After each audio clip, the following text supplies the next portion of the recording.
வணக்கம். நான் VR tuition Revathi மீனால் பேசுகிறேன். எல்லாரும் எப்படி இருக்கீங்க? எல்லாம் நன்மைக்கு. கேட்கும் போதே எவ்வளோ நல்லா இருக்கு. எல்லாம் நன்மைக்கு. நமக்கு நல்லதே நடந்துச்சுன்னா இந்த வாக்கியத்தை கேட்கும் போது நமக்கு சந்தோஷமாக இருக்கும். இது நம்ம முயற்சி செஞ்சு ஒரு தோல்வி அடையும் போது அந்த நேரத்தில் யாராவது நம்மக்கிட்ட வந்து எல்லாம் நன்மைக்கு அப்படின்னு சொன்னால் நமக்கு எவ்வளோ ஒரு இரிட்டேட்டிங் ஆகும். ஆயிருக்கா உங்களுக்கு? எந்த ஏஜாக இருந்தாலும் அவங்களுக்கு இது கண்டிப்பாக இரிட்டேட்டிங்காக தான் இருந்திருக்கும். ஏன்னா நான் முயற்சி செஞ்சேன், ஆனால் அதில் எனக்கு வெற்றி கிடைக்கல. நீங்கள் என்னடானா எல்லாம் நன்மைக்கேன்னு சொல்கிறீங்க அப்படின்னு தோணியிருக்கும்ல. இதை தான் நம்ம வந்து ஒரு குட்டி குழந்தைகளுக்காக நம்ம வந்து இதை ஒரு ஸ்டோரியாக சொல்ல போகிறோம். அந்த காலத்தில் வந்து பார்த்திங்கன்னா ராஜா மந்திரி இவங்க தானே வந்து நாட்டை ஆண்டுகிட்டு இருக்காங்க. அப்படி ஒரு ராஜா இருந்தார். அந்த ராஜா வந்து பார்த்திங்கன்னா ரொம்ப பலசாலியான ராஜா. பலசாலி அப்படின்றத அவங்களோட உடல் அமைப்பை வச்சே கண்டுபிடிச்சிடலாம். அவருக்கு ஒரு நல்ல ஒரு ஃப்ரெண்டு மந்திரியாக இருந்தார். ஆனால் அந்த மந்திரி வந்து பார்த்திங்கன்னா ரொம்ப ஒல்லியாக குட்டியாக இருந்தார். ஆனால் அவருக்கு வந்து பார்த்திங்கன்னா அறிவு வந்து ரொம்ப அதிகம். பட் அறிவு அதிகமாக இருக்குது ஒருத்தருக்கு, அறிவு இருக்கா இல்லையான்னு அவங்கள பார்த்தோன்னே எல்லாம் நம்ம கண்டுபிடிக்க முடியாது. ஆனால் ஒருத்தவங்க பலசாலியாக இல்லையான்னு அவங்கள பார்த்தாலே நம்ம கண்டுபிடிச்சிடலாம். அப்படி தானே? அது மாதிரி இந்த ராஜா நினச்சிக்கிட்டு இருக்காரு, நான் ரொம்ப பலசாலி, நான் வந்து நிறைய போர்கள் புரிஞ்சு நிறைய நாட்டை நான் வந்து கேப்சர் பண்ணிட்டேன். அந்த மாதிரி ராஜாவுக்கு வந்து ஒரு பெரிய தான் தான் பெஸ்ட் அப்படின்னு நினைப்பு. அவர் கூடயே வந்து இந்த மந்திரியும் இருந்தார். இந்த மந்திரி எப்பயுமே ஒரு பழக்கம் வச்சுருக்காரு. எது நடந்தாலும் அவர் என்ன சொல்லுவார்னா எல்லாம் நன்மைக்கே அப்படியே சொல்லி இந்த மந்திரி வந்து அவர் கூட இருப்பார். அந்த மாதிரி சமயத்தில் ஒரு நாள் என்ன ஆகுது அப்படின்னா, ராஜா வந்து ஒரு போருக்கு போகிறதுக்காக அவர் வந்து பயிற்சி எடுத்துக்கிட்டு இருக்கார். அதாவது ப்ராக்டிஸ் பண்ணிக்கிட்டு இருக்கார். ஸோ ப்ராக்டிஸ் பண்ணிகிட்டு இருக்கும் போது, அதாவது வாள் வச்சு ப்ராக்டிஸ் பண்ணிக்கிட்டு இருக்கும் போது ஒரு மைனர் ஆக்சிடெண்ட் ஆயிடுச்சு. ஒரு குட்டி ஆக்சிடெண்ட். அதாவது என்னென்னா, அவருடைய ஃபிங்கர் வந்து லிட்டில் ஃபிங்கர், அவருடைய சுண்டு விரல் வந்து என்ன ஆயிடுச்சு, கொஞ்சமாக கட் ஆயிடுச்சு.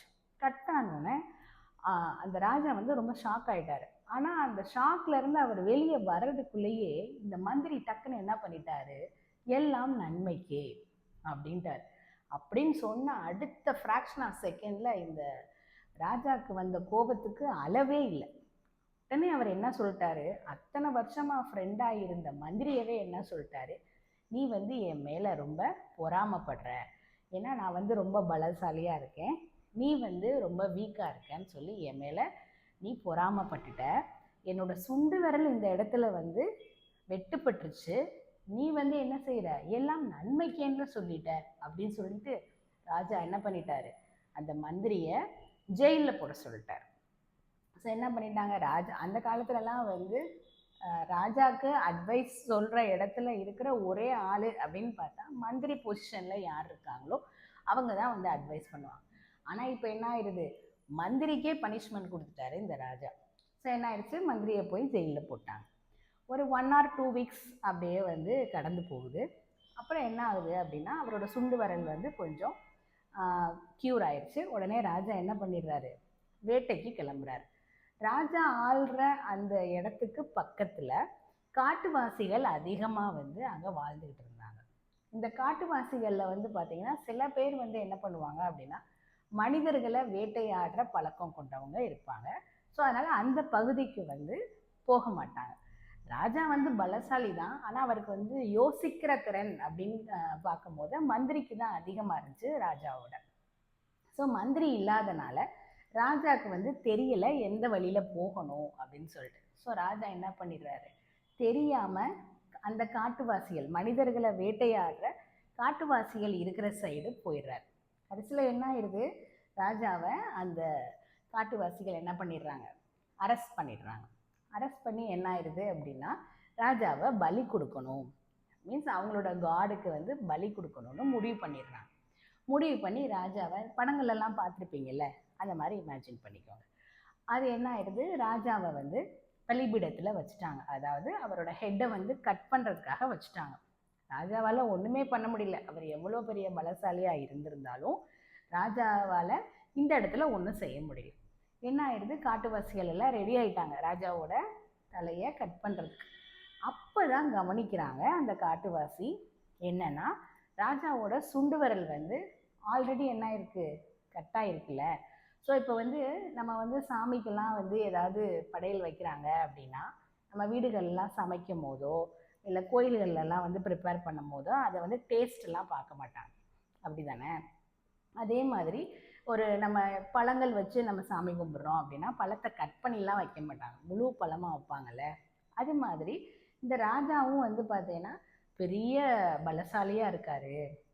ராஜாவோட அதாவது இந்த மாதிரி ஒரு பெரிய உருவத்தை வந்து நம்மளுடைய காடுக்கு வந்து படைச்சா அந்த காடு வந்து நமக்கு எல்லாமே கொடுப்பாரு அப்படின்னு நினச்சி தான் வந்து இந்த காட்டுவாசிகள் இந்த ராஜாவை அரெஸ்ட் பண்ணி இந்த வேலை பார்த்தாங்க. ஆனால் ராஜாவோட சுண்டு வரல் என்ன ஆயிடுச்சு, கட்டாக இருந்துச்சு. இப்போ ராஜா என்ன ஆயிட்டாரு, ஒரு முழு மனுஷனா அந்த காட்டுவாசிகள் பார்வைக்கு தெரியல. உடனே என்ன பண்ணிட்டாங்க, ராஜாவை ரிலீஸ் பண்ணிட்டாங்க. அப்போ ராஜா இவ்வளோ பெரிய பலசாலியாக இருந்த ராஜா ஒரு குட்டி சுண்டு விரல்ல கட்டாக இருந்தனால என்ன ஆயிடுச்சு, அவர் இவ்வளோ பெரிய ஆபத்துல இருந்து அவர் எஸ்கேப் ஆயிட்டார்.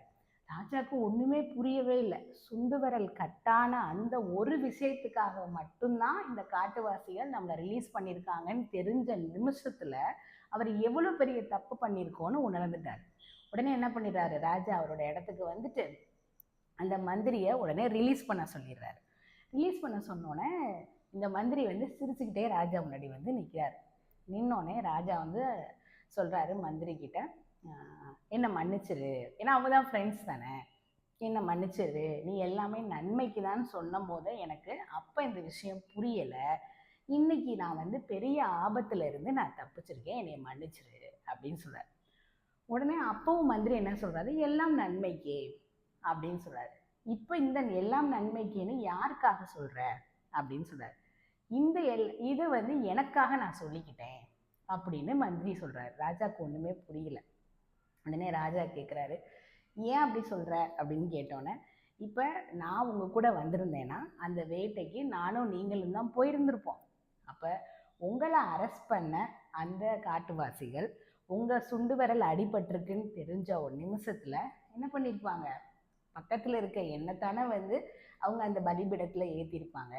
அப்போ நீங்கள் என்னை ஜெயிலில் போட்டதும் நன்மைக்கு தானே அப்படின்னு சொல்கிறாங்க.